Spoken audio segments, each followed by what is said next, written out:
세상의 모든 경제 이슈를 알려드리는 경제 언박싱. 오늘도 권혁중 경제평론가 나와주셨습니다. 어서 오세요. 안녕하세요. 네, 안녕하십니까.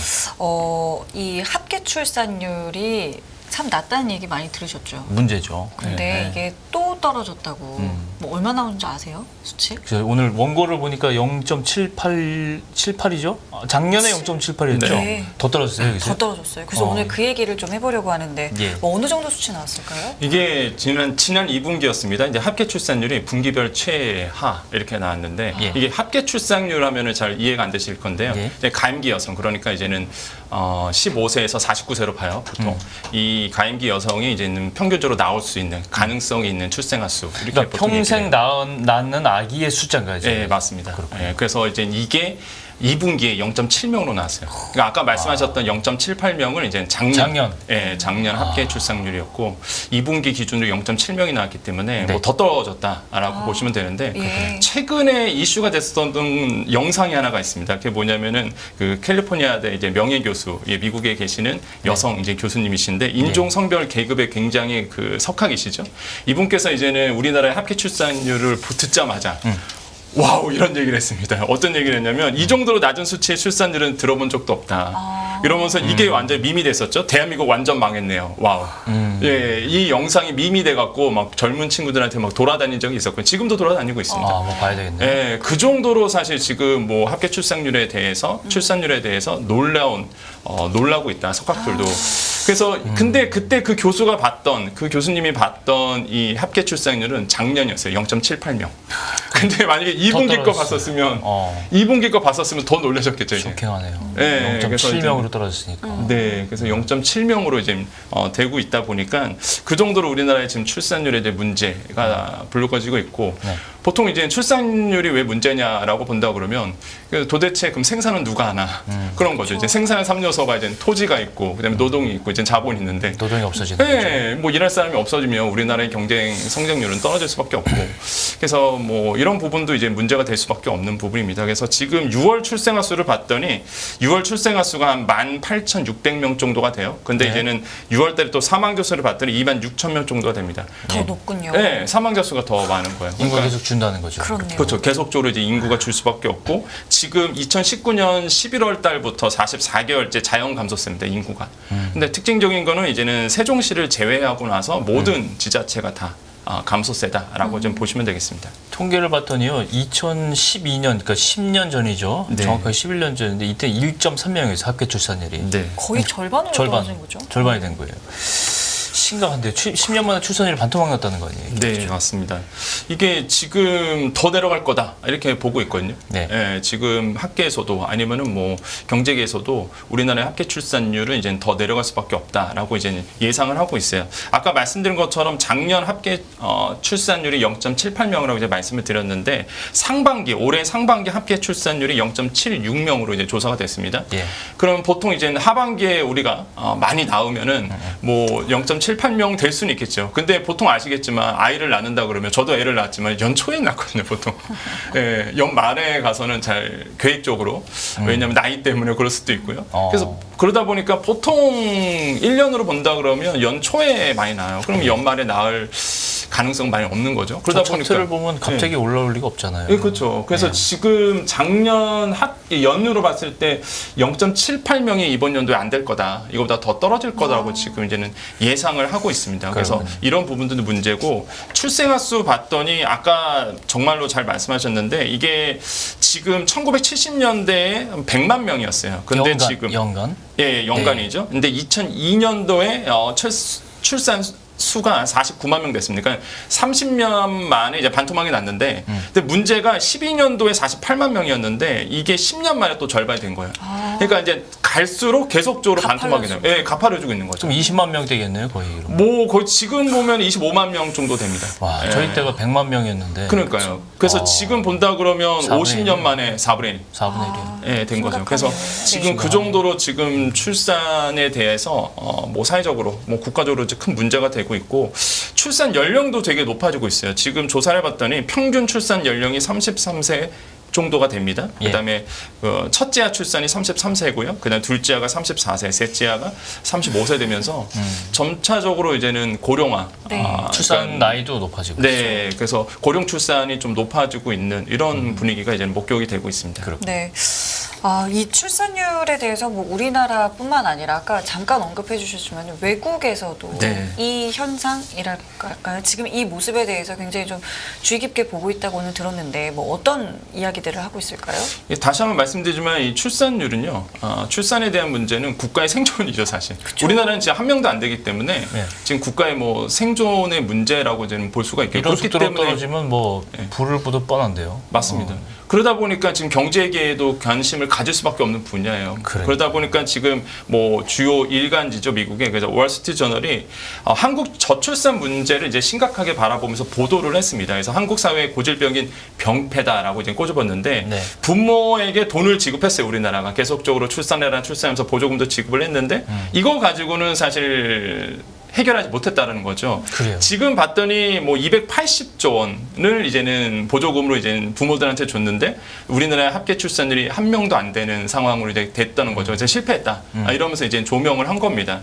그러면서 이제는 왜 이렇게 실패했느냐라고 이제는 조사를 막 했겠죠. 그래서 여기서 이제 얘기했던 것이 몇 가지가 있는데 첫 번째가 높은 교육비 이거를 얘기했습니다. 그러면서 사례를 뒀던 것이 둘째 갖기를 망설이는 이제 맞벌이 부부에 대한 사례를 얘기를 했어요. 정말 현실적인 거죠.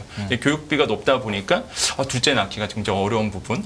두 번째로 이제 경력 단절을 이야기를 했습니다. 그러면서 사례를 이제는 아이 가질 계획이 없는 이제는 또 부부 얘기를 했어요. 한마디로 이제 아이를 가지게 되면 특히 이제 둘 중 한 명은 경력이 단절될 수밖에 없는 우리나라의 고질적인 병폐죠. 그래서 이런 것도 얘기했고요. 세 번째로는 결혼에 대한 관점 변화를 얘기했습니다. 그거는 이제는 출산과 결혼을 분리해서 생각하는 이제 싱글 여성들이 많아졌다는 거죠.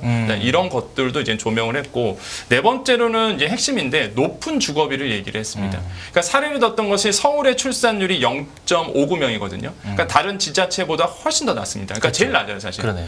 그러니까 그 이유를 봤을 때 이제 서울, 경기 지역, 수도권 지역의 높은 주거 비용이었거든요. 근데 이런 것 때문에 사실 이제 여력이 안 되다 보니까 이제 아이를 낳는 생각이 없어진다. 이러면서 이제는 이런 몇 가지를 조명을 했는데 뭐 지금 거의 다 맞는 것 같아요. 저도 그래서, 공감하고 있어요. 예, 예. 현실적으로 공감이 될 수밖에 없는 내용이거든요. 네, 그래서 맞아요. 지금 이제 월스트리트저널이 얘기했던 것이 보조금 갖고는 힘들다라는 게 팩트다. 그래서 이제는 다양한 다른 적인 어떤 문화적인 요소라든지 이런 거에 다 생각을 해야 된다라고 이제 얘기를 하고 있습니다. 네. 네. 말씀해주신 부분을 제 주변에서 너무나도 많이 이야기했던 부분이라서 저도 굉장히 공감이 되는데 원인을 좀 살펴봤어요. 그럼 대안에 대해서도 뭐 나온 게 있을까요? 그렇습니다. 이게 인구학 권위자죠. 영국에 있는 이제 콜먼 교수가 이런 얘기를 했어요. 2750년 되면은 우리나라 소멸될 수도 있다. 2750년. 예.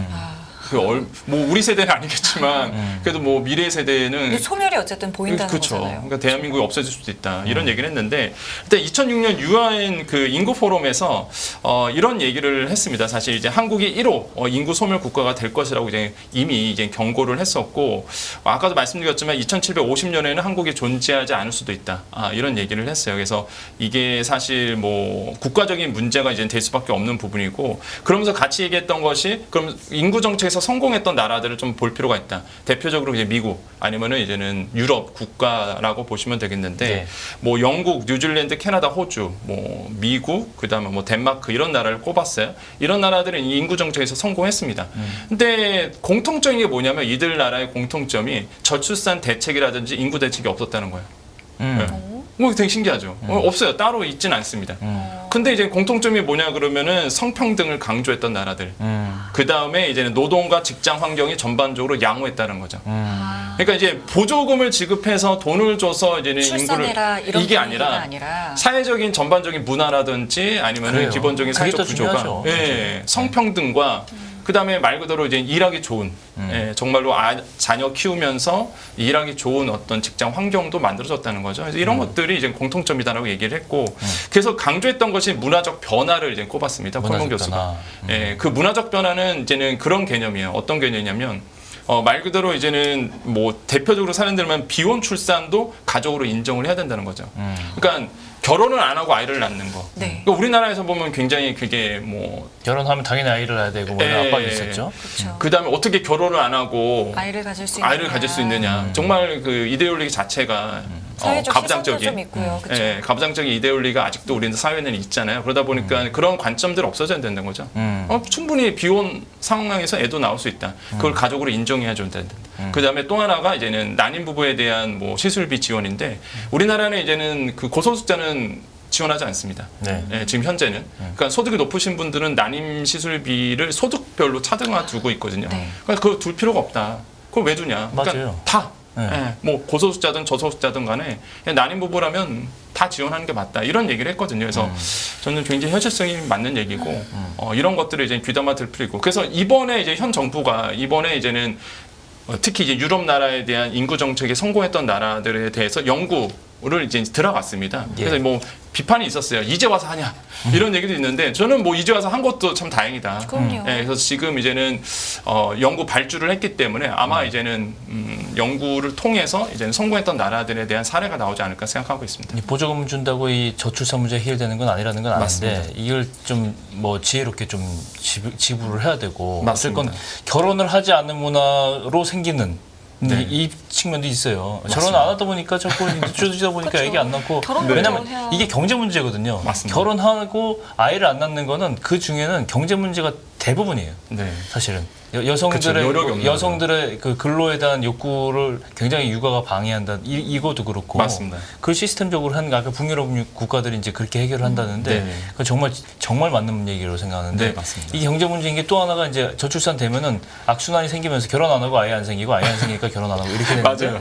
그러면서 연금 문제가 또 나오잖아요. 또 그렇죠. 이거 좀 이게 참 연금 문제까지 연결이 되면 굉장히 문제가 넓어지는데 연금 고갈도 이거하고 맞물려 있는 문제잖아요. 그렇죠. 지금 사회적 아젠다 뉴스에도 많이 나오고 있는데 이제 국민연금 이번에 이제는 그 재정계산위원회가 이제 보고서를 냈잖아요. 뭐 비판도 많이 있지만은 일단 연금 기금 고갈에 대해서 이슈화되면서 이 보고서가 이제 복지부로 갈 거고 복지부가 10월에 이제 국회에 제출할 텐데 근데 이 보고서에서 보면은요 일단 현행 우리나라의 그 국민연금 보험체가 9%입니다. 보험료율이.